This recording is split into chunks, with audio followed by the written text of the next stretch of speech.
зыялы Тотар гаиләсендә туа. Аның әтисе күренекле театр, кино актеры һәм режиссеры. Аның бала чагының күпчелек өлеше әтисе эшләгән театр сәхнәсе артында уза. Һәм менә нәкъ шул вакытта ул театр дигән мөгъҗизалы дөньяга, артистларга, спектакльләргә, сәхнә тузанына, кыскасы, театрның уникаль атмосферасына гашыйк була. Язмыш аның теләгенә, аның хыялына буйсына кебек. Мәскәү каласы, Щепкин исемендәге театр көллияте, кинорольләр, Тинчурин театрында эшләү, халык мәхәббәте һәм кинәт карьераның иң бөек ноктасында ул үзенең чын мәхәббәте белән очраша. Гаилә кора, ана була. Һәм шул мизгелдән үзен бүтән барлыгы белән гаиләсенә, улына багышлый. Һәм театр икенче планга күчә. Мин үз планымны тулысынча үтәмәдем ди ул бер интервьюда. Ләкин тагын сайлау мөмкинлеге бирсәләр, мин һич шиксез гаиләне сайлар идем. Алайса нигә яшәргә соң бу дөньяда ди ул? Каршы алабыз. Татарстанның ат казанган артисты Зөлфия Әхтәм кызы Зарипова.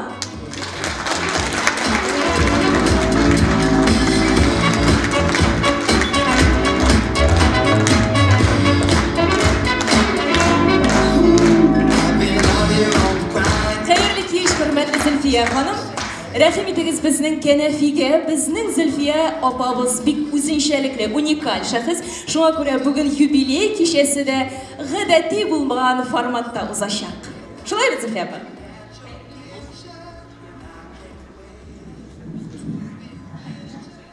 Хәерле кич. Утырыгыз, Зөлфия апа. Бүген сез хуҗабикә, әлеге сәхнәнең хуҗабикәсе. Бүген сез төп рольне башкаручы, шуңа күрә дулкынланмагыз, борчылмагыз, бирегә, залга сезне яраткан, сезне хөрмәт иткән тамашачы, туганнарыгыз, дусларыгыз, курсташларыгыз җыелды. Алар барысы да сезгә хәер хаклы, сезгә теләшкычлары теләп торалар, сезнең юбилейгыз уңышлы, югары дәрәҗәдә узсын иде дип теләп торалар. Шулай бит? Зөлфия ханым, яңадан теге интервьюга әйләнеп кайтсак, сез мин планымны тулысынча үтәмәдем дигәнсез. Сез бит инде кичкенәдән әтиегезнең хезмәтен күреп, театр сәхнәсе артында үскән кеше, танылган күренекле актриса булам дип хыялланган кеше. Сез тормышыгызның кайсы мизгелендә шушы зур хыялыгызга хыянәт иттегез? Әллә хыянәт иттегез дигән сүз дөрес түгел микән?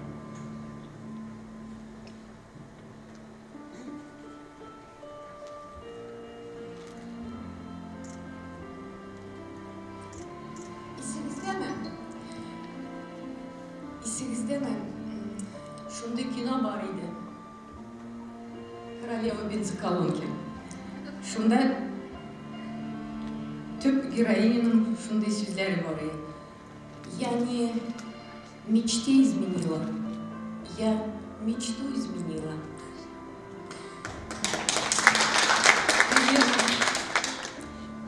Карьеру июньдә каршы алмый.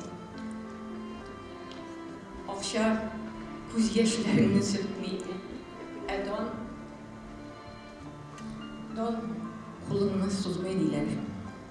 Шулай, ярдәм кирәк чакта дан да шөһрәт тә кулын сузмый. Якын кешең, гаиләң, ирең, балаң, әти-әниең суза. Анысы шулай. Ләкин үз хыялыңны икенче планга куеп, үзеңне бары тик гаиләгә генә багышлау өчен бик зур көч кирәк бит, Зөлфия апа. Кирәк. Ул көчне мәхәббәт бирә. Чыннан да. Кешелек дөньясы белән, бөтен җиһан белән, дөнья белән мәхәббәт дигән илаһи зур көч идарә итә. Зөлфия ханым, әйдәгез шушы мизгелдә игътибарыбызны экранга юнәлтеп, сез башкарган рольләрнең берсен карап үтик. Игътибар экранга.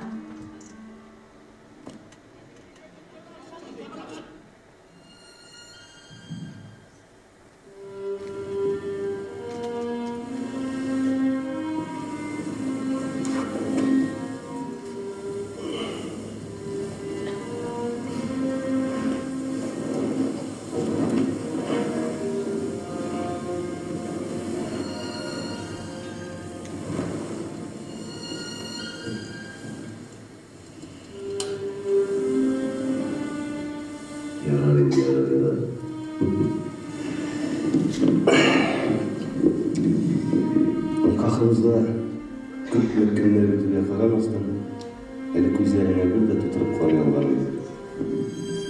Mesela yollasınız mı? Eli mesela yaşlasınız mı? İhtimal yaşarılır. Yaşasın dedi. Biz kapçıkta yatma değil elbet. Senin var mı başına? Nasıl yaşlasın etin değil? Etmesem de sezilmeyeyim.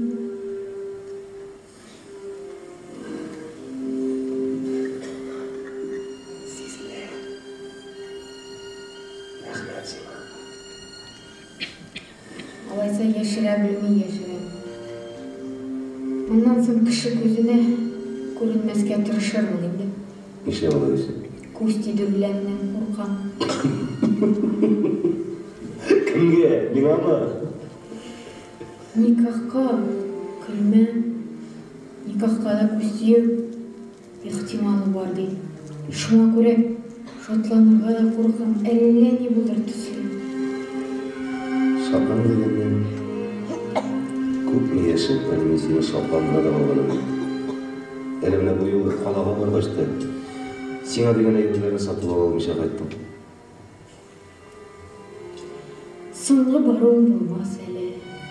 Sonrası Allah'a bilsem sen ayağının birisini atlamam yanında. Tövbe deyin. Elimine kola көрсетесің бар. Borçlarını төлеп bitirip, biraz iziga tushirga boramiz. Shunda tilagan narsalarimni olamiz. Nechigin bu narsa tilagan? Menga buzda nida bo'lmadi ni. Mening shodligim o'zim bilan. U tug'anchi ona kerak narsalarni jo'nata olsak. Bana aşağı endi narsalarni. İki şüphet. Birisi ketganda ikkinchisini shillatib. Olay deyman. U mening birdan birim. Birinchi bola ish.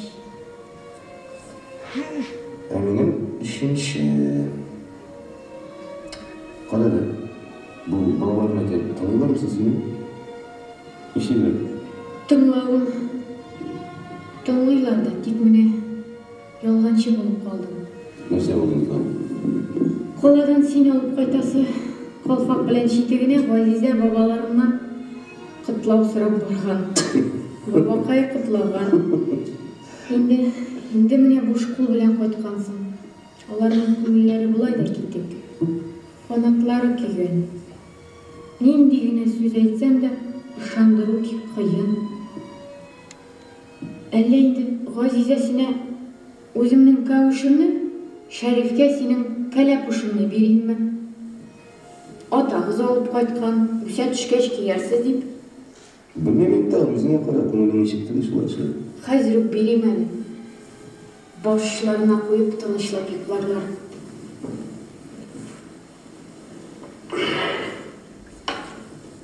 Биби Ғазиза, Шәриф.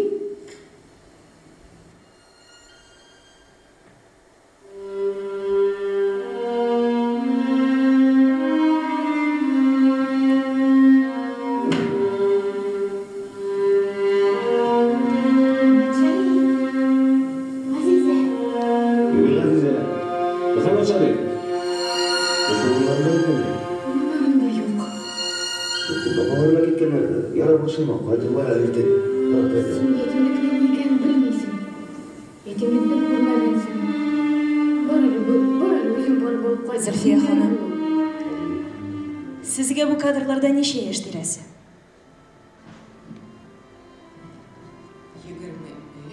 23 yaş. Mene bit. Nindi yaş hıyalı şaplar. Onu karabısız bugün de yaş da, hıyalı da, zifa da, şiber de yaşlık temasın devam edip yaşlarınızga aylanıp koydu gale. 1984-1988 yıllar Moskva qalası, Shirkin училищесі. Moskvada bir şunday ko'p mümkünlikler.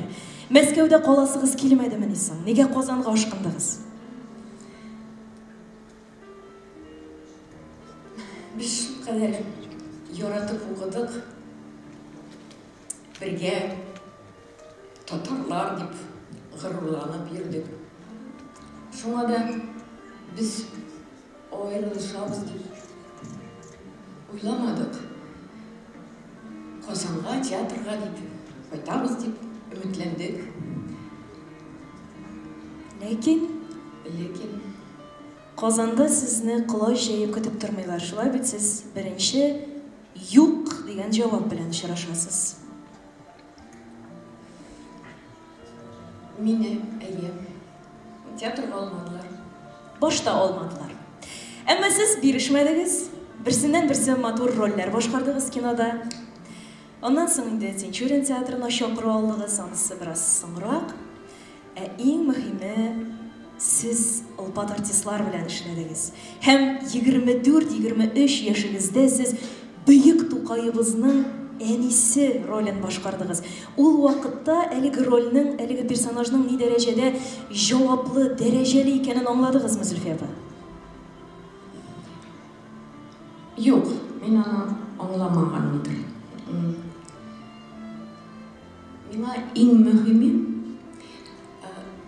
prosesda bo'luv edi. Kino dunyosi bilan tanishuv, olpatlar, artistlar bilan aralashuv, Shavkat ağa Bektemirov bilan, Irgaboy Baxmanov, Noila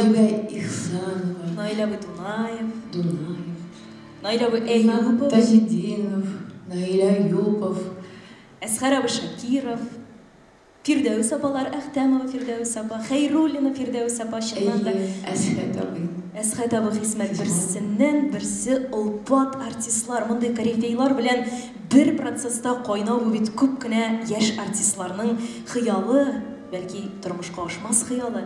Siz endi eligi xiyalig'izni 24 yaşingizda turmushga oshirgansiz, bu shundan da eskitkish bo'lgan. Zulfiya xonim, qavatlab aytam, siz bizning unikal artist, sizning zavqingiz da bizning uchun, yoshlar uchun o'rnak bo'lib tura. Ham mana bugungi shu g'adatiy bo'lmagan formatda uzatilgan yubiley da menga bir dalil. Hem sahnaga men sizning kabi unikal artistlarni chaqirasim kela. Hurmatli tomoshachilar, qadrli yubilerimiz, qarshi oling'iz sahnada Tataristonning ot qozongan artisti Ilusa Xujina, G'avg'a turkumining frontmani Askar Yunusov, berme o'yin qurollarida unikal muzikant Albert Sadriddinov. Elgi talantlı artistlarimiz bizning kechabizning bir bezagi bo'lar deb ishonam. Hurmatli artistlar, hurmatli tomoshachilar, artistlarimizni qaynar olqishlar bilan qarshi oling'iz.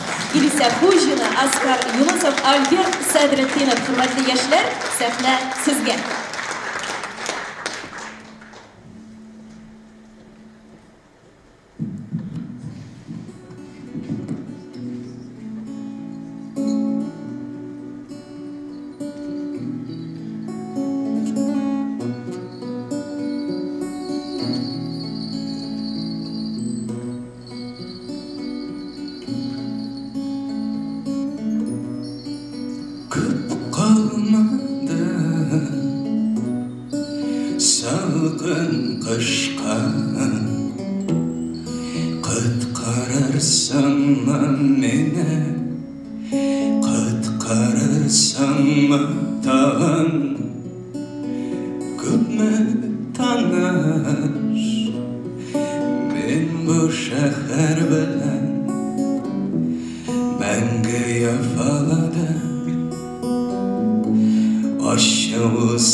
Senin şeyge kızlarım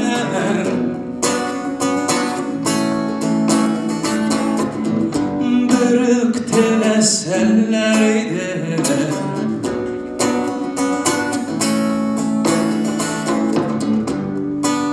Kıtkarırga meni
Җирәннән гауга төркемәр.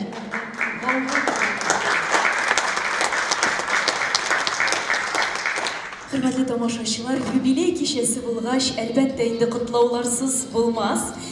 Юбилейбызны котлау өчен сәхнәгә Татарстан Республикасы театр әһелләре берлегенең иҗат бүлеге белгече Майя Николаевна Швецованы чакырабыз. Майя Николаевна, рәхим итегез, сәхнәбез күренә.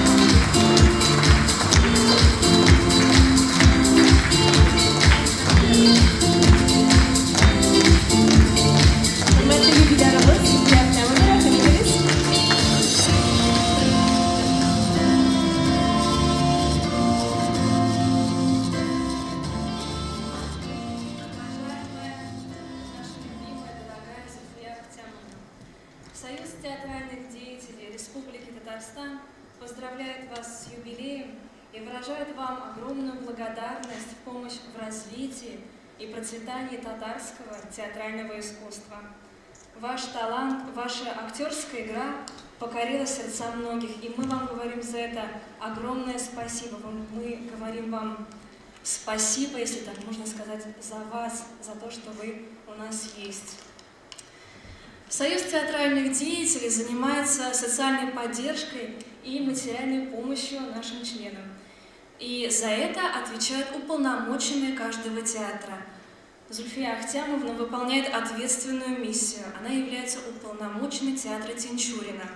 И можно смело сказать, что каждый работник театра Тинчурина, который состоит в нашем союзе, находится под бережным, чутким сердцем Зульфии Ахтямовны. Мы выражаем вам огромную благодарность за это. Поздравляем вас с юбилеем, желаем вам долгих лет жизни, поздравляем и говорим вам огромное спасибо. Спасибо вам большое. Бик рәхмәт сезгә. Бик зур рәхмәт. Бүләк калган бит, Зөлфия ханым. Рәхмәт сезгә, Майя Николаевна. Безнең кичәбез дәвам итә, һәм без янәдән шушы кәнәфиләргә утырабыз, Зөлфия ханым. Рәхим итегез. Безгә микрофон мөмкинме? Зөлфия ханымга микрофон зинһар өчен. Шулай да язмыштан узмыш юк. Насып икән барыбер тешеңне сындырып керә диләр. Язмыш юллары шулай да сезне театр дөньясына алып килә, шулай бит? Яраткан Тинчурин театры. 1989 елда Зульфия Ахтам кызы Зарипова Тинчурин театрының ишекләрен атлап керә һәм менә инде 33 ел дәвамында Тинчурин театрын яратып йөрүче, яратып караучы тамашачыларның күңелләрен сөендерә үзенең сәләте белән һәм үзенең җылысы белән безне коллегаларын куандыра, шатландыра.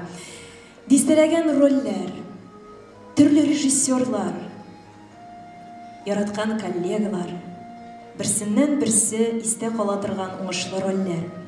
Шундый рольләребезнең берсенә күз салыйк әле. Игътибар экранга.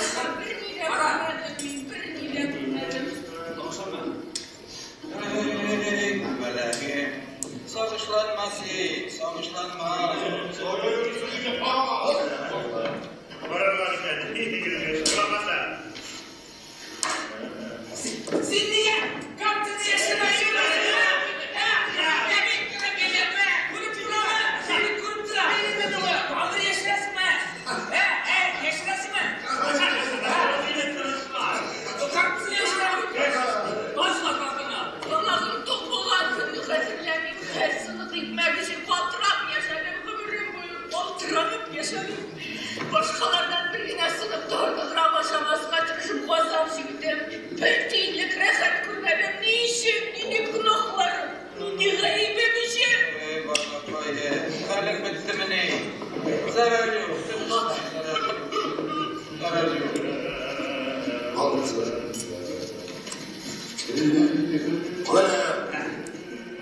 Valid bilecek, valid. Valid. Emizde karar. Ulan bilen mi karar?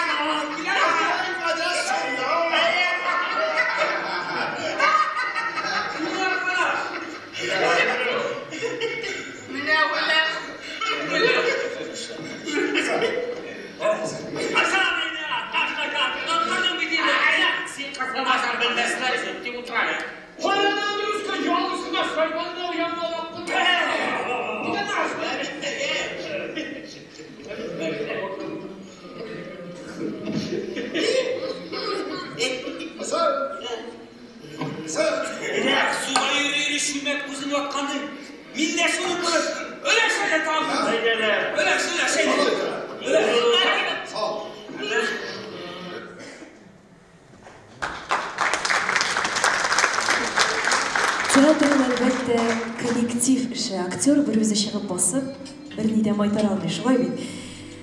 Спектакль уйнаганда, репетицияләрдә әлбәттә коллегаларның ныклы иңен терәген тою кирәк. Һәм нәкъ шушы мизгелдә мин сәхнәбез түренә сезнең коллегаларыгызны, дөресрәге, безнең коллегаларыбызны чакырасым килә. Каршы алыгыз Татарстанның халык артисты Ләлә апа Миңнуллина һәм Россиянең атказанган Татарстанның халык артисты Зөфәр абый Хариса. Хәерле кич, хөрмәтле хезмәттәшләребез, Зөфәр абый, рәхим итегез. Әлбәттә, утырып сөйләшәбез, рәхәтләнеп, җәелеп. Ләлә апа, Зөфәр абый, әйтегез әле. Зөлфия Зарипова 22 яшендә яшь кыз булып Мәскәүне тәмамлап, кайтып сезнең арагызга килеп кирде, шулай бит. Ничек итеп кабул иттегез сез ул яшь кызны? Ничек итеп кабул иттек без аны? Без аны бик сөенеп, бик яратып кабул иттек. Чөнки карагыз әле сез аның кыяфәтенә. Җилкән камышыдай зифа буе, тал чыбыгыдай сыгылмалы гәүдәсе, сөйкемле йөзе, аның менә матур итеп ут чәчеп биюе сәхнәдә, аның пластикасы.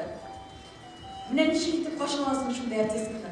Менә бу артистка әлбәттә безнең театрыбызда үзенең урынын табачак дип, без аны ышанып, яратып кабул иттек. Һәм ул тапты да үз урынын.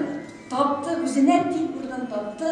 Һәм 33 ел буена ул менә шушы театрыбызда безнең театр сәнгатенә тугрылыклы хезмәт итә Зөлфиябыз. Әйе. Нинди партнер ул Зөлфия Әхтәмова, әйтегез әле. Зөлфиямы? Әйе. Зөлфия ул бик шәп партнер. Ул менә күңеле кебек җиңел ул, аның белән рәхәт сәхнәдә. Мин аның белән беренче тапкыр Гүзәйр Хаҗибәковның Аршин Малалан спектаклендә уйнадым. Алар Җәмилә белән икесе шибәр, шундый зәвыклы, шундый матур бай кызларын уйнадылар. Мин алар тирәсендә чабып йөгереп аларның хезмәтчеләрен, тәлинне башкардым. Шул хәтле яраталар мин ул спектакльне.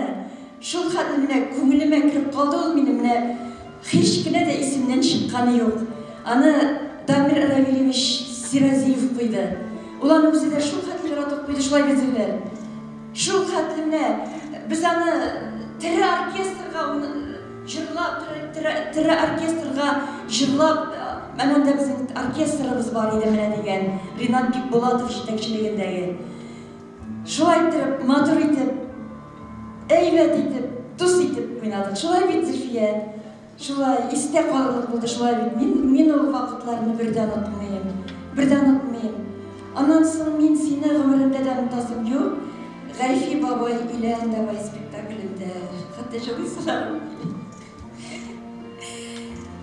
Күңел тула торган көн шул, туган көн, истәлекләр белән бүлешә торган, хатирәләр белән бүлешә торган көн. Ул Гайфи бабай безгә дә тәтеде әле, Зөлфия ападан соң әле миңа да насыйп булды ул магия роле. Шуңа күрә исебездә. Ул анда Гайфи бабайның анагының бик тә сөйкемле, бик тә ягымлы, бер катлы, самими, әзрәк үзенең татарчасы аксабрак торган, шул хәтле матур татар кызын башкарды. Ул аны шундый матур итеп җиренә җиткереп башкарды.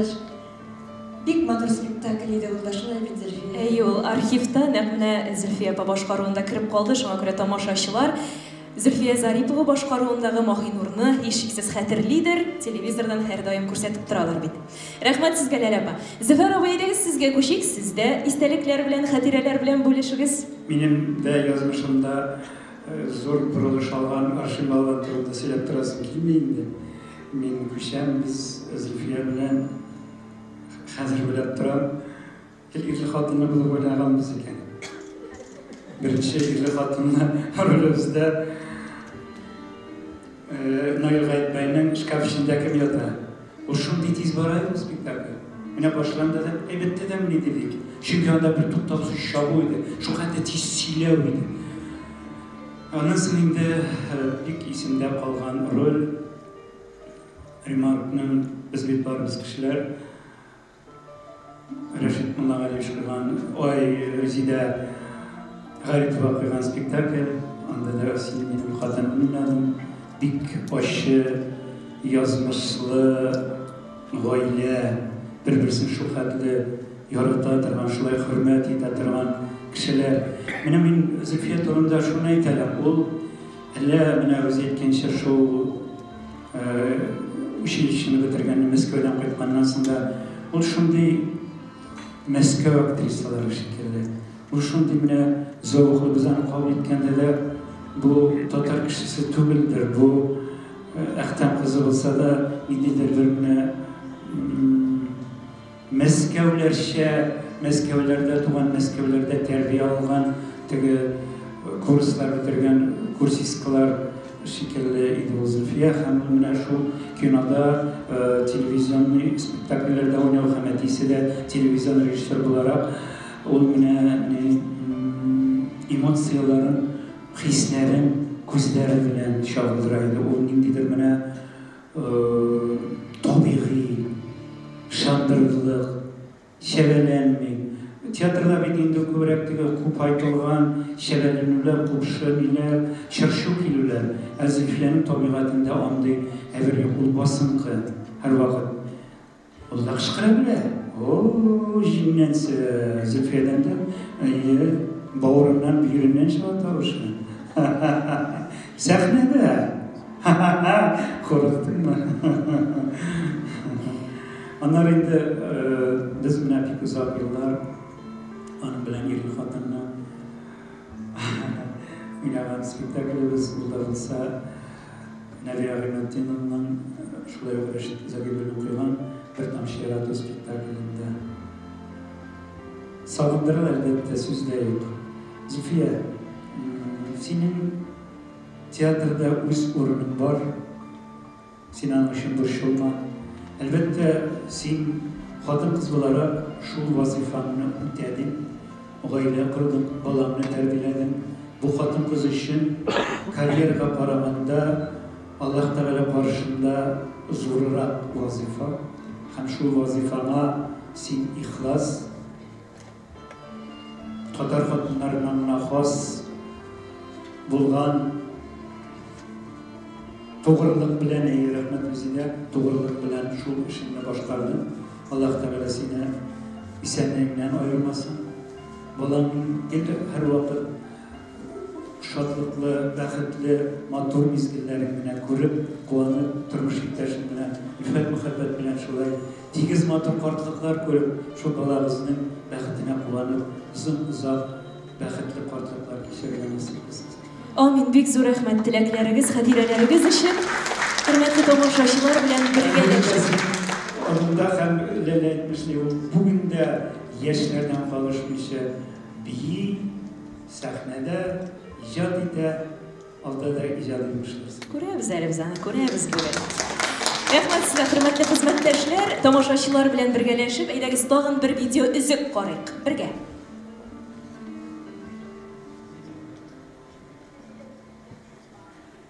Çünkü min bir tane davalanırma var. Bizden hangilerine rizamız? Min birine нәрсә вәгъдә итәм. Dostlar. Мине siz bugün ничек күрсәгез, мин шулай булырмын ахыры. Үзгәрмәм. Сезгә дә шуны телим. Үзегезгә хыянәтсез булып калыгыз.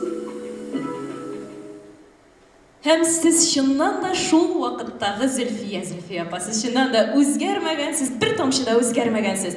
Biz indi hürmetli kollegalar bilen sahne ortuna rahim etebez, sahneni yeniden G'avg'a türkümüne topşırabız. Rahim etebez yigitler.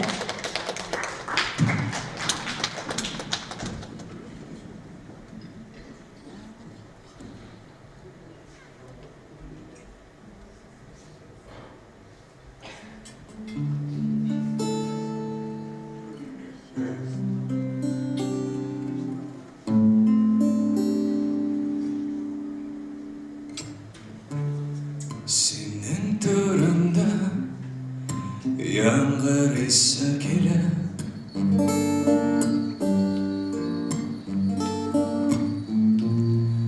yanlarımda bu tavası kele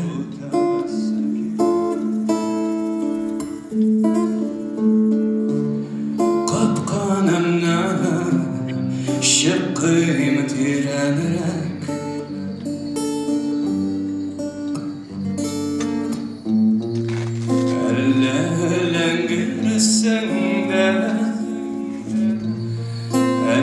bir şersen de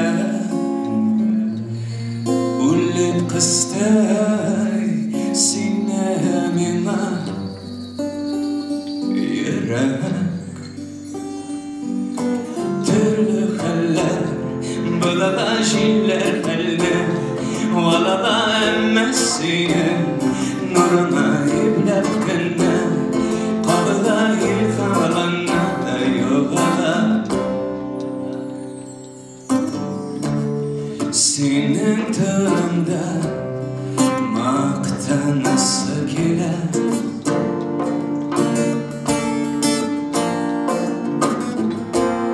ağların atışı sızılısı gile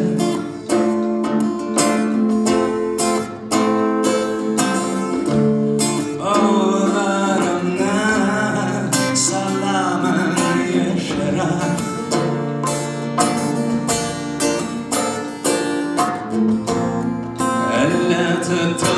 tutularsında kırıp butalarsında ullet kıstay sinemina yürek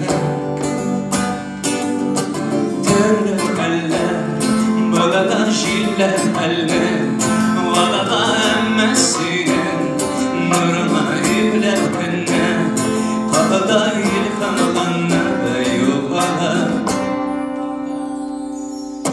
kumin eğlengen neyin kaytırman kire kısalarga tuturran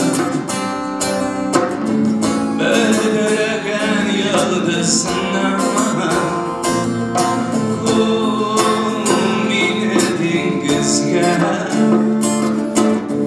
kaytırman neylene uşlarıma tuturra öldürgenim şenne türlü eller burada şiller eline valada emmesine nuruna iblep kenne kapıda yıkanılanna da yuvada türlü eller bulada şiller eline valada emmesine nuruna iblep kenne kapıda yıkanılanna da yuvada yıkanılanna da yuvada yıkanılanna da yuvada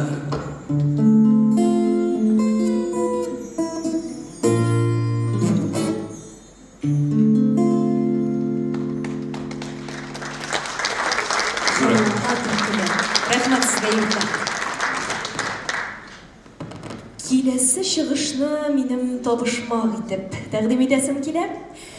Боз өстендәге аю кебек иде алар 30 ел элек. 5 ел Мәскәүдә кайнап, булдылар гүя сөлек. Ут чыгарып татарча тыпырдаганда чидекләр туза, хәзер Бастон, Чарльстон биегәндә идәннәр сына. Кем турында барасыз? Аңладыгызмы? 30 ел элек, 5 ел Мәскәүдә, әлбәттә курсташлар турында барасыз. Хөрмәтле Щепкинчылар, рәхим итегез сәхнәбез түренә. Каршы алыгыз Зөлфия ханымның курсташлары Гөлсия Батуллина, Мәрьям Юсупова, Айгөл Кадырова, Айрат Арсланов, Илдус Габдрахманов, Раушан Шәрипов, Госман Хәкимов, Әдип Аязов һәм Ринат Аюпов.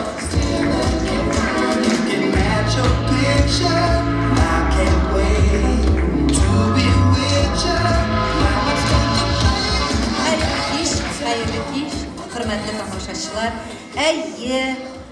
1984 yıl biz bir türküm yaşlar, yigitler, kızlar Мәскәүгә укырга yol tuttuk. Hem şu 4 yıl okugan vakıtta kızıklı vakıgalar, student yılları bizni pek нык dostlaştırdı hem birleştirdi. İndi mine 30'dan artık yıl ötüp gitken, subhanallah biz mine birge. Zülfiya dostum, kursdaşım, mine şu 30 yıl gümür içinde sen teatrga doğru bulup kalıp, tamaşaçılarımızga distelegen roller, distelegen motor obrazlar bula gittin. Hem mine bugünkü günde de sen mine şu mehabet kinada motor rollerin bilen tamaşaçını sevindirasın, şatlandırasın. Sana da gelecekte oңышlar dileybiz. Biz senin oңышlarına sevinemiz, gururlanabız. Hem mine bugünde biz senin icad kişene, senin kursdaşların seni kutlarga dep keldik. Endi bizning kursdaşlar arasında Razif Davlatşah Bekbaulı degan kursdaşın sana kutlavın şiiri yollar bilen jiberdi. Selam seni. Hem biz şunu sana tapşırabız, kabul etip al. Yana tabadan düşken. Eyde Osman. Tuğan günü bugün kursdaşның юбилейі, ғұмыр бәйрәмі, нәрсегіне бүләк етік екен? Бірікмелі шешек бәйләмін? Әллә алқышларға көмек мекен? Күтәріп мі әллә ертірге? Нәрсегін әшләсәк тә бүгін аз боладыр мұнды кішіге? Әйдәгізші, өзі білән башта, танышықшы достар баршабыз. Сәхнә уртасында балқый бүгін актриса, зур тараплы кіші, Шибәр ханым, юбиляршабыз. Таныш бұлы сәхнә йылдызыбыз, һәр бір роле тылсым, күшкә ие. Щепкинчыбыз бит ул, Әхтәм кызы, Зарипова безнең Зөлфия. Алда сені уйнар сәхнән көтә. Көтә әлі матур рольларын. Тамашашын сені көтіп ала. Рампуты яна кишләрін. Шын күңілдән сені тәбриклейбіз, һәм тілейбіз изге тіләкләр. Һәр атқан таң алып келсін сиңа. Сәләмәтлек, шатлык, бәхетләр. Muzikal selam. Muzikal selam bizning Adib G'ayasovdan. Kursdaşımız yigitlar, fonogramma beringlar. Kursdaşımız mərhum Əmir Kamaliyev'nin sözlerine yazılgan jir ikavlashib Abşirlikda turganda birgalab shu jirni dunyoga erishtirdik. Yurg'atlar.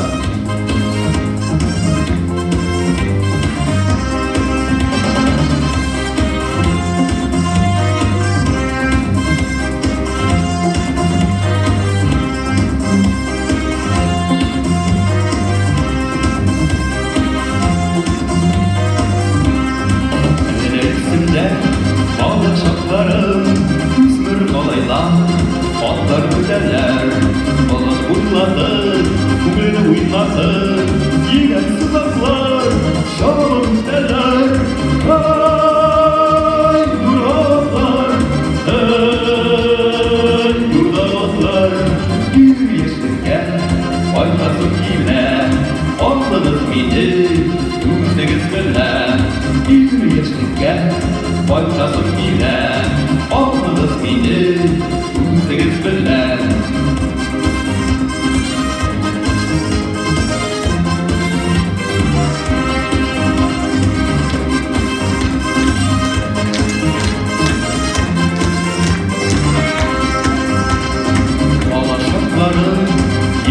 Uzaklar, yürürüz durmuş yoluna. İsmi olmamız, uzup bakmalı, hazır olmalı, orasından. Yurdalar, yurdalar, bir yaşırken, vaktasın ile, alınız miydi, yüzünüz bilen, bir yaşırken, vaktasın ile, alınız miydi, yüzünüz bilen.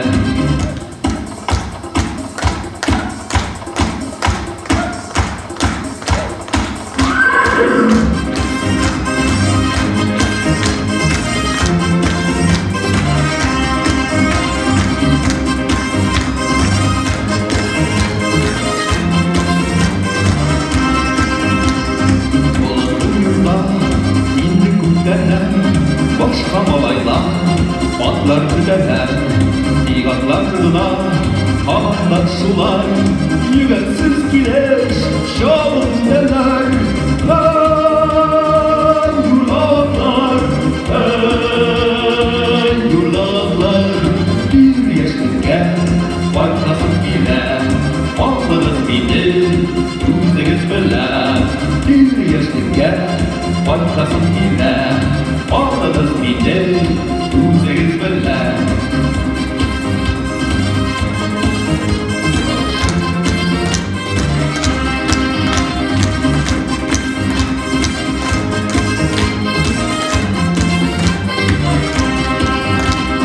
Bir yaşlıkken, başkasın ile, ağladınız mıydı, yüzünüz bilen. Bir yaşlıkken, başkasın ile, ağladınız mıydı, yüzünüz bilen. Bir yaşlıkken, başkasın ile, ağladınız mıydı, yüzünüz bilen. Edip Gayazov, big zo'r rahmat. Zülfiye kayım, yaşlıklarımız. Mine qachondir yozilgan she'rimi? Boshqalar kelmadi. Mine bugungi shu kunda she'rlarga to'g'ri kelar ekan. O'zimizning yoshligimizni esga olib, bayraming bilan chin ko'ngildan salomatlik senga, toza bo'l, ham har vaqt balqib yasha. Big zo'r rahmat. Benim huzurim var edi. Men Türkiye Mesine Qozon Davlat Madaniyat instituti isminden bizning rektorimiz Roza Shayxaydarovna Avqadiyeva ham shunday bizning o'qituvchilar kollektivi ismidan chin ko'ngildan tabrik etaman. Senga bilasizmi, ijod bog'changdagi yemishlaring har vaqtda tomoshabin bilan bo'lishirga bo'lsinlar, yaraymi? Sen ko'ngil tinchligi, esenlik, eminlik suri. Fakat bir narsa var, buna o'zgartirish Zülfiye o'zi da bilmay. Men anga rahmat aytishga tegishman. Mening turmushimda bek shunday bir burilish ishladi bu. Biz Moskvada bir so'z aytib ketaman, yaraymi, prezident? Rizaman. Biz Moskvada o'qiganda har vaqtda jayga kanikular qaytganda bizning o'zimizning ijodimizni ko'rsatish uchun munda Qozonga qaytgach rayonlarga chiqarib yuboralar edi. Bir yılda bizni munda ulkanlar bilardir. Rifqat abi Ibatov olib chiqdi. Ikkinchi yilni endi bizni Vataboy Nuriddin ulayda o'zinchalikli kishi, shaxs ulayda agarda qortayamni so'ng yurak degan joyni yozgan bo'lsa, boshqa bir narsa ishlamasa u donliqli bo'lar edi. Shuna ko'ra shaxs men narsaga aytasim kela, bu sahnaga chiqqanda minatigi xotin qizlar surma tortilar bitalabunda. Şol karandaş bilen matur etip sızıp mılda mıyık yaskıda da çıkıp gidedir yol. Çok katıp karab duradı bile. Şundan şol biz indi mine anda yürügende bizni mine şolay yurtlarga, uylarga kirteler idi. Biz kvartirga düşürdük, artistlara göre kvartirga düşürdüler idi. Biz indi Apas rayonunda жүрдük, ol vaqtda Apas idi. Anasını olar Qaybiş bilen koşuldular, anasını ayrıldılar. Tek 200 kiyevler kebek ayrılışıp toyup icirdiler olar Qaybiş Apas. Şundan Zülfiye'ni benim bulacak Halal Cepetim'nin üyüne düşürgönler. Şundan alar indi şolay konsert qamdılar, biz konsert koyduk. Şundan mına şol vaqtda biz benim Halal Cepetim'den tanışıp gittik. Hazır indi 30 yıldan artıq turabız, balalar üstüremiz. Şuna göre Zülfiye, mına köpme vaqt o'tkenden so'ng 30 yildan bo'lsa da men senga butun oilam ismidan rahmatimni aytaman. Rahmat senga. Güzel rahmet sizlere aşağıda. Biz indi alkışlar astında kursdaşlarını zalımızga uzatabız. Bek zor rahmet sizge. Birsinden birsi senetli, tatar medeniyetinde öz urunlarını topkan şahıslar. Rahmet sizge. Alkışlar bilen uzatabız sizne. Zülfiye, hatırlısın mı? Biz Moskvada o'qiganda, Moskvada İllüzyon degan kinoteatrda eski müzikallar qaraydir edik. Hem andagi biyularga bek g'oshiq bo'lgan edimiz bilan. Hem shunda biz xiyollanib bek kunlashib qaraydik. Nishlab mana biz shulay biyimiz ekan bu kinolardagi kibik deb. Hatırlısın mı? Mana nishlab bugun şu xiyolni turmushga oshmasqa dey. Vaqt chiddayi. Ayda mana shuni bir motorni aytib turmushga oshirgan.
Siz bu kişilerine 55 yaş ikenine aşamazsınız mı?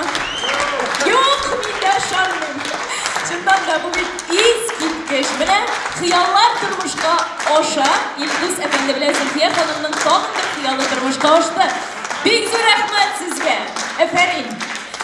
Hürmetli tamaşaçılar, bizning kişemizni yeniden İlüse Hujini hem g'avg'a turkumi devam ete. Qarshi oling'iz.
Yaxşılandı.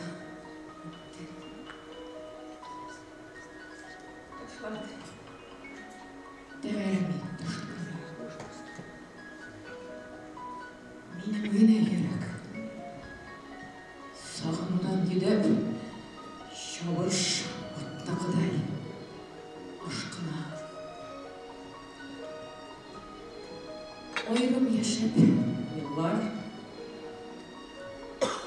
Sonunda ilk sizden dullar. Aygıl buldu yollar. Şitken duygularımız. Yaşkına. Vardır indi paran. Sunlap. Süyen yarın. Sirleri. Almışırğa. Sapkına.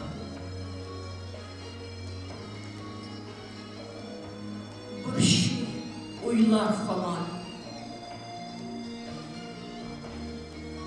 Tartılgan sina taban. Gazaplanıp yalğız yatkanda. Süynüşke desem, küynüşke ahırı. Konuşular sizin yukarıda. Ahtem Zaripov.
Albina G'ashigullina hem Salovat Habibullin.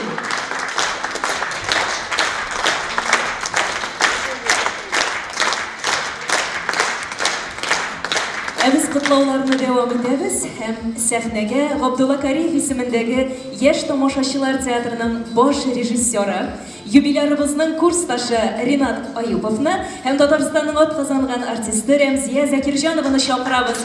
Рәхим итегез, хөрмәтле кунакларыбыз.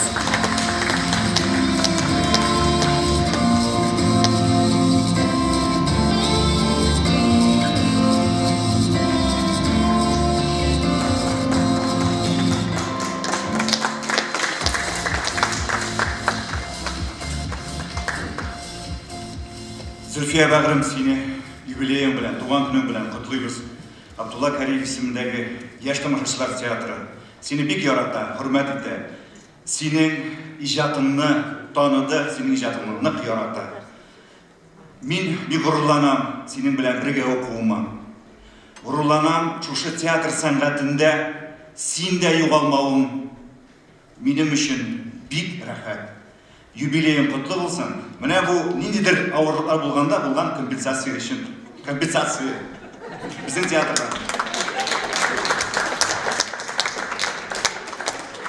Біздің театр қызлары барысы да сеңа бик күп сәлемнәр итәргә куштылар. Алар синең фигураңа гашык. Синең шундый шая кызларны, шая хатыннарны уйнауларына шаккаталар әле дә. Сиңа киләчәктә әлбәттә сәламәтлек, хатын кыз бәхете һәм тагын күп рольләр насыйп булсын. Амин, шулай булсын. Бик зур рәхмәт сезгә, хөрмәтле хезмәттәшләребез. Зөлфия ханым, без кәнәфигә рәхим итик. Әйдәгез, рәхим итегез.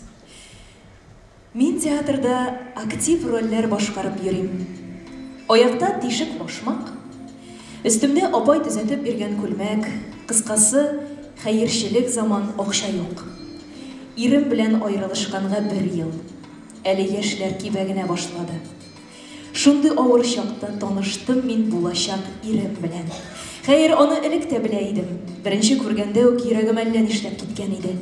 Ул бик укымышлы, Белоруссиядан кайткан, озын буйлы, чибәр егет.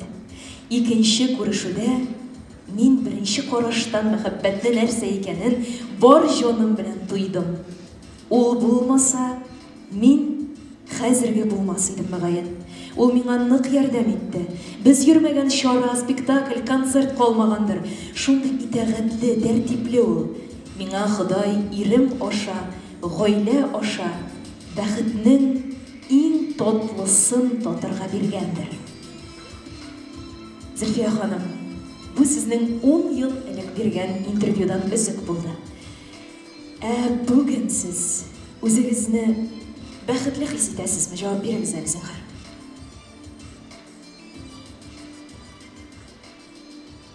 Без бик бәхетле.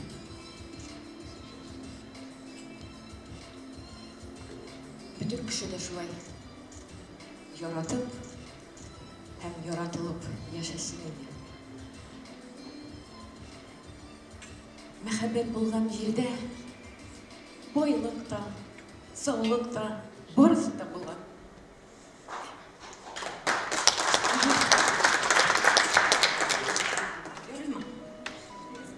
Бүген сезгә бөтен нәрсә рөхсәт, Зөлфия апа, рәхим итегез.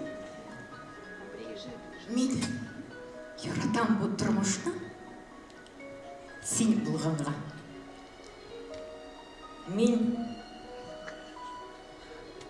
Миңа якын бу сукмаклар син узганга. Еласам да, елмайсам да, сәбәпче син. Янымда син булсаң гына, яшь, сылу мин. Бик зур рәхмәт сезгә. Шуннан да мәхәббәт яшәтә дә, яшәртә дә. Артык дулкынланып, хисләнеп киттек бугай, Зөлфия апа, шулай бит. Әйдәгез, котлауларны дәвам итик. Сәхнә алдына рәхим итик һәм без котлау өчен сәхнәгә Камал театрыннан килгән коллегаларыбызны чакырабыз. Рәхим итегез, Татарстанның халык артисты Әсхәт Хисмәт һәм Татарстанның Россиянең халык артисты Әзһәр абый Шакиров һәм яраткан артисткабыз Татарстанның халык артисты Дания Нурлы. Рәхим итегез сәхнәбез түренә.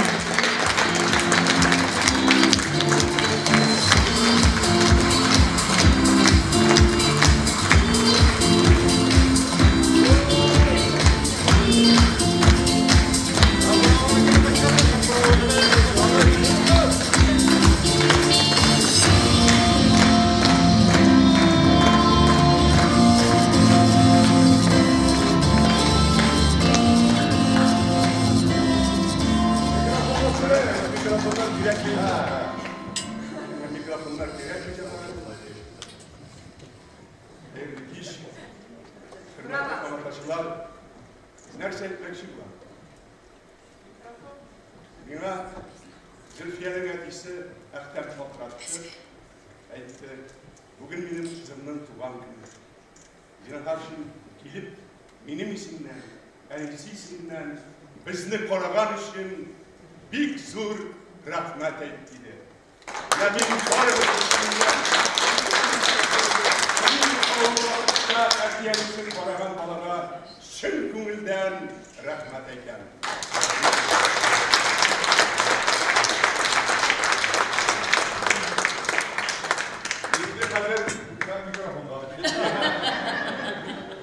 Енді қазір микрофонға, мен енді Академия театры артистлар есімінен.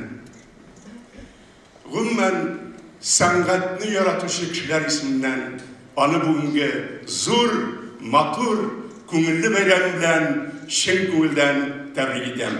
Мына күшкенесіңа. Ағым бір компенсация, рахмет. Зөлфия, достыбыз біздің.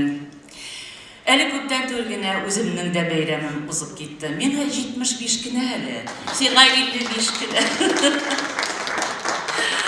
Сені шынды матур бәйрәмін білен шын көңілімнен қатылайым. Сеңа исәнлік саулық, дүнияның бүтін матурлығын тілейм. Ижады юлларың бәхетлі, ғұмірлі болсын.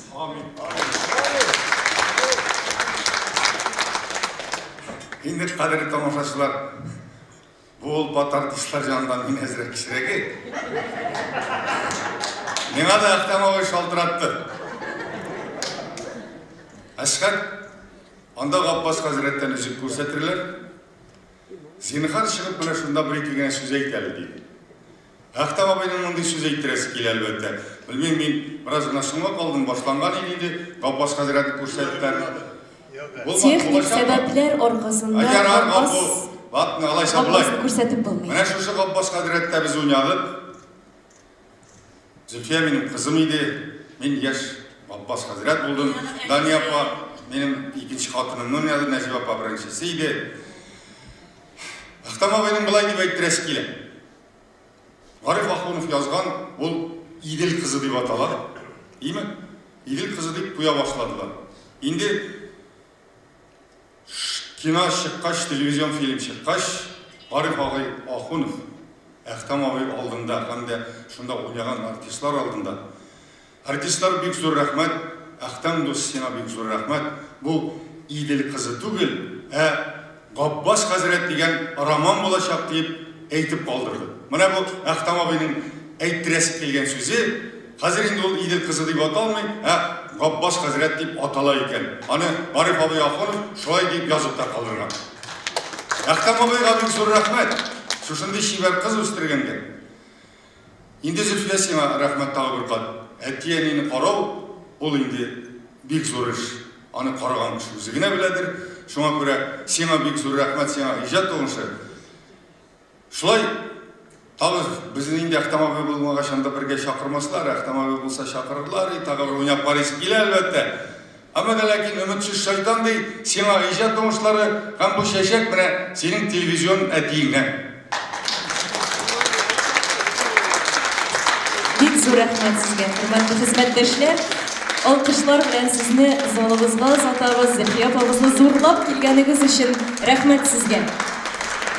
Hazır indi sahnamiz türüne Zülfiya Zaripova bilen 33 yıl boyu inge koyup hizmet koygan Kerim Tinçurin ismindeki Tatar Devlet drama hem komediya teatr artistlerin çakırabız. Rahim etiniz hürmetli artistlar hem teatrımızın boş rejissörü Tufan Rifullah İmamettinov. Hürmetli hizmetdaşlarımız, jubilerimizni, hizmetdaşımızı kutlarga rahim etiniz.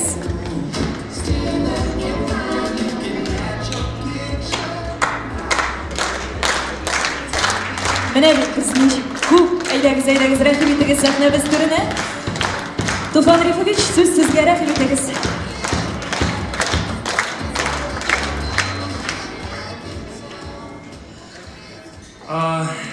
Xayrli kech, hurmatli tomoshabinlar. Zülfiya opa, xayrli kech. sizge персонально. Biz truppabız. Big Shot sizni ko'rga shunday kishada bizning kishining bosh rejissyor tugul bosh rol boshqargan bugungi kishda Zulfiya opaga zo'r rahmat. Shu xonanda shunday motor bo'lib qolasiz. Qizlarga shunday kompliment, eng motor komplimentlardan sanala. Ham bu rahmat xotin men sizga administratsiyadan bo'lak aytaman birinchidan. Ham ikkinchidan eng qiymatli hali vaqtda ayberlarning birisi bu tılsımlı konvertinde. Şu an kadar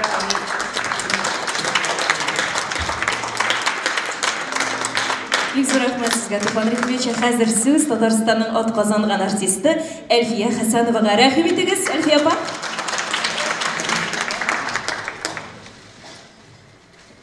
Бик көтелмәгәндә генә булды. Зөлфия кәем, сиңа инде монда мин әйтәсе бүтән матур сүзләрне әйтеп бетерделәр. Мин әлбәттә шушы иң матур әйтелгән сүзләрнең иң матурларына әлбәттә кушылам. Үз исемемнән генә түгел, менә артымда гаскәр чыршы кебек нарат булып басып торган хезмәттәшләрнең исеменнән дә әйтәм, алар да миңа кушылалар дип уйлыйм инде. Бүгенге көндә нәрсә әйтим? Бүгенге көндә иң кирәге әлбәттә саулык, сәламәтлек. Хатын-кыз өчен төнге хатын-кыз бәхете. Гаилә тигезлеге. Балаңның рәхәтен күреп, аның шушындый бәхеттә, тәүфиқта үсеп сиңа рәхәт күргәненә куанып, шатланып яшәү. Иҗатта әлбәттә, әле син яшь кызларга биргесез, сылу, матур сырын безгә дә әйтерсең әле. Һәм дә әлбәттә киләчәктә җитәкләшеп, бергә әле озак еллар эшләргә насыйп булсын дип әйтәм. Һәм дә шулай тылсымлар, тылсымлы конвертлар бирү дәвам итә. Бу да әлбәттә менә кайткач бизәнгечләр алырсың мусысына. Бик зур рәхмәт, Әлфия апа. Сез Татарстанның атказанган артисты Ирек Хафизовка рәхим итегез. Зөлфия ханым, шәхсән үз исемемнән, правком исеменнән сезне шушы күркәм юбилейгыз белән чын күңелдән тәбрик итәбез. Исән сау булыгыз, иҗатта кайнап яшәгез, юбилейларыгыз күп булсын, бергә матур спектакльләр иҗат итәргә язсын. Шушы юкат конвертны калын итеп алып куегыз. Бик зур рәхмәт сезгә, хөрмәтле коллегалар. Зөлфия ханым, сезнең тарафка, сезнең адреска бик күп җылы сүзләр, теләкләр әйтелде. Сезнең дә аларга җавап кайтарасыгыз киләдер, сезнең дә әйтер сүзегез бардыр, рәхим итегез. Әйтелмәгән сүзләр бармы? Ки булса, гафу итегез. Мин чыгыш ясыйм. Рәхим итегез.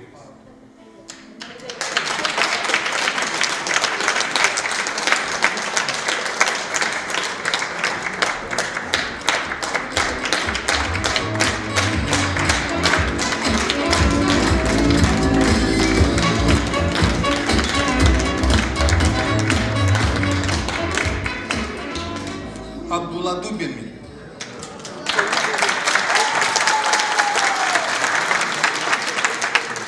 Tanırlık hele, elhamdülillah şu ayak üstünde. Bravo! Rahmet sizden, büyük rahmet. Min Zulfiye'nin gaile paritetini tutup, gafu ediniz, ben hazır Rusça söyleyeyim. Hanım İktaşı, интернациональный кеше, минем достым. Уважение к минувшему. Вот черта, отличающая образованность от дикости. Дикость, подлость, невежество ненавидит прошлое, присмыкаясь, предадим настоящим. Это сказал Александр Сергеевич Пушкин. Поэтому почтение к пожилым – это ваша дальнобойная жизнь. Великий философ древнегреческий Эсхил написал удивительно драматическую трилогию «Ористея». от души желаю вам почитать. Вот там есть такие слова, в этом произведении заложены все основы человеческого существования, которые сегодня много забыто, истины. Родит не та, что женщиной зовется, родит мужчина. Женщине дано вскормить зерно, которое дается. А сегодня, когда мы видим, как мужики и бабы уже, извините меня, запутались мы в этом балапутном мире. Поэтому лучшие слова я хочу посвятить твоему отцу Зульфия, мудрецу, тоже не особо признанному, счастливый человек, всем враг. Так вот, Ахтям для меня как наставник, человек мудрый, и только у такого человека могут родиться такие вот талантливые дети. Я от души желаю, чтобы вы не гнались за званиями, какими-то наградами. Будьте личностью. Есть на эту тему хорошие притчи у Аркадия Исааковича Райкера. Разыскивают актера на главную роль. Перебрали столько уже актеров, карточек. И вот этот, трижды заслуженный, дважды народный, четырежды лауреат, фамилию забыл. Понимаете? Живите так, чтобы войти в историю своего родного театра, чтобы вас вспоминали поколения. Ну, у меня такая профессия, тут я говорить, пока не выключишь, давай, готовься. Дело вот в чем. Просто я вам еще напомню одну дату, которую мы забываем. Вот сейчас прошли мы Новый год, Старый Новый год. Все это петровские штучки. Но истинный Новый год начнется в этом году. Войдет тигр Юлбарис. Это 1 февраля. Запомните, восточный, самый точный. В связи с этим, значит, праздником, вы там с Виталием разберетесь, вот это вам бутылочка, желательно, чтобы отец присутствовал. Вот. И...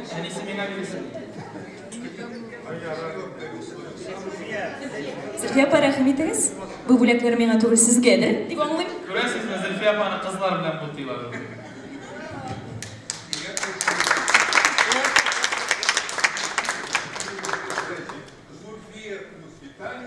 С поклоном родителям. Спасибо им за вас. Бик зур рәхмәт сезгә. Җылы теләкләрегез өчен, котлавыгыз өчен бик зур рәхмәт. Чыннан да Зульфия ханым безнең шәхес һәм татар дөньясында, татар театр дөньясында аның үз урыны бар һәм калдырган эзләре бар. Зульфия апа, хәзер инде сүз сезгә, рәхмәт итегез.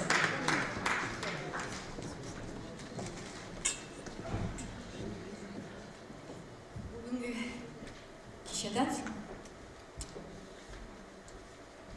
тамашачыбызга тормышта һәм сәхнәдә терәк булып, сәхнәдәшләремә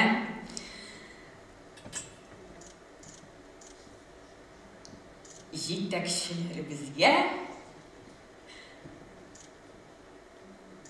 рәхмәтләр сүзләр әйтеп, сәламәтлектә иҗат итеп, тамашачыбызны шатландырып, шатландыру белән насыйп булсын. Барчагызга да рәхмәт. Үзегезгә.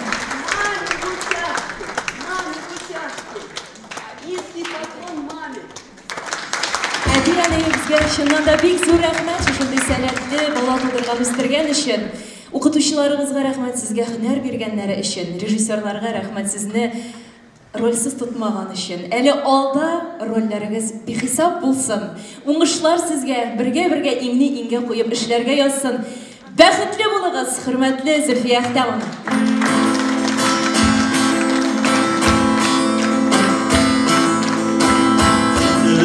Günü bulutlu, bir şey bana kümeleme kütlelik yuvarı. Sensiz günü bulutlu, salgın tüne yanıp gitti yüreğimden sürgen oldu, yürek seni bitti.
башланган кичәбез ахырына якынлашты. Безнең юбилярыбызны, хезмәттәшебезне зурлап килгәнегез өчен, аның бүгенге бәхетле көнен, уңышларын уртаклашырга килгәнегез өчен сезгә бик зур рәхмәт. Киләсе очрашуларга кадәр исән сау булыгыз. Рәхмәт сезгә. Зөлфия Зарипова, рәхим итегез.